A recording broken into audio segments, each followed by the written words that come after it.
Long ago, when the Val River still whispered secrets to those who listened, there lived a great snake beneath its dark, slow-moving waters. The elders said the snake was older than the riverbanks themselves, wide as a fallen tree, quiet as the moon, and wise beyond the counting of years. Not far from the river lived Saifo, a poor, homeless boy with torn clothes and a brave heart.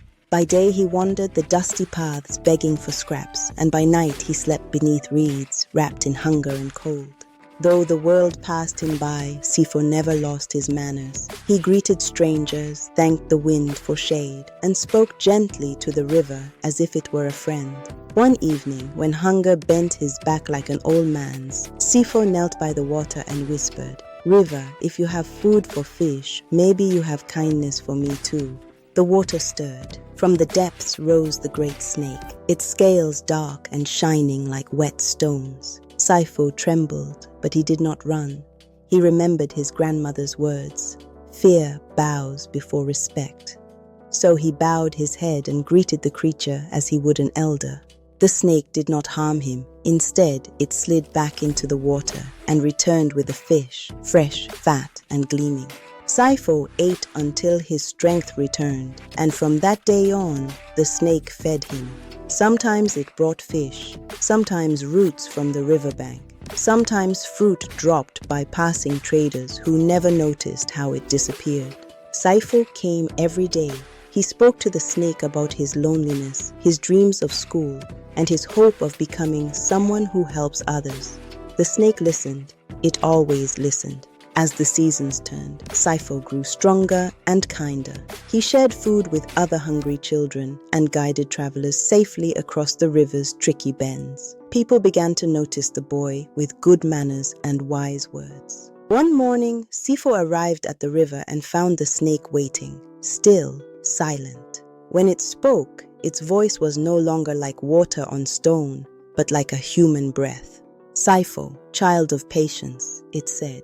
"You have taken only what you needed and given all you could. Now, the river must keep its promise." The snake rose higher than ever before, and before Saifo's eyes, its scales softened into skin, its body bent into bones, and where the great head had been stood an old lady, wrapped in worn but noble cloth. She leaned on a carved walking stick and smiled. "I was placed under a curse," she said, "to live as a snake until I found a boy who respected life even when life gave him nothing. Many feared me. Many tried to use me. But you, Sifo, treated me as family." The old lady led Saifo to a hidden homestead near the river, filled with grain, cattle, books, and gold earned honestly over many years. She called the elders and told them everything. Before the sun set, Sifo was given shelter, schooling, and a future.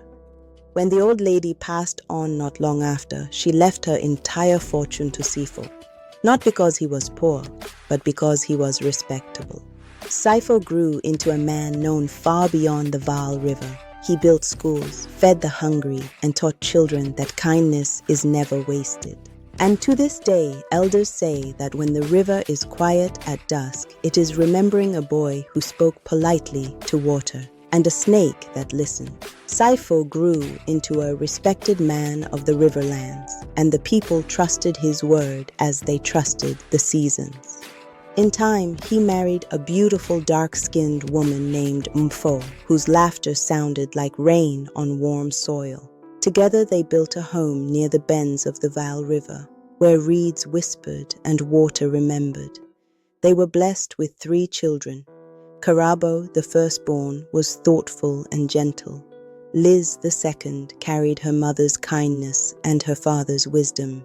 And Temba, the youngest, was clever, but his heart leaned toward wanting more than his share. Before Sifo's hair turned fully gray, the old lady's words returned to him like a shadow at sunset. The curse she once bore had not vanished completely. It hovered over Sifo's bloodline like a warning carried by the wind. "If your children forget kindness," the elders said, repeating the old lady's final teaching, "then on their 25th birthday, the river will remember and the snake will return." Sifo taught his children well. Carabao helped the weak. Liz shared even when she had little, but Temba laughed at hunger that was not his and took without asking. When corrected, he shrugged. When warned, he smiled.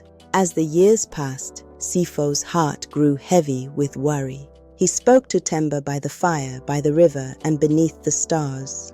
"My son," he pleaded, "wealth is not gold. It is how softly your footsteps fall on other people's lives." But Temba did not listen. When Temba was 24, Sifo fell ill. The river ran quietly that season, as if holding its breath.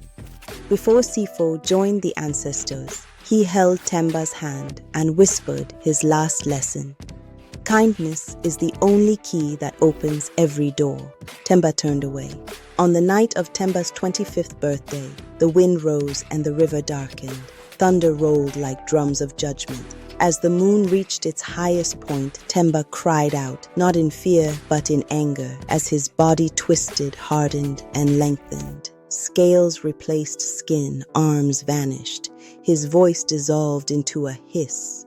The curse had chosen. By dawn, a great snake slid silently into the Vaal River, its eyes heavy with regret. Carabao and Liz wept. A nympho covered her face in mourning, not for death, but for a life misshaped by greed. The elders spoke softly then, for even curses remember mercy. "Temba is not lost forever," they said. "He will remain a snake of the river until a kind child comes to the water, one who shows respect without knowing why. Only then will the river release him." Thus the river teaches, and thus the ancestors smile. If you enjoyed the story, please like, comment, and subscribe to the channel. See you in the next story.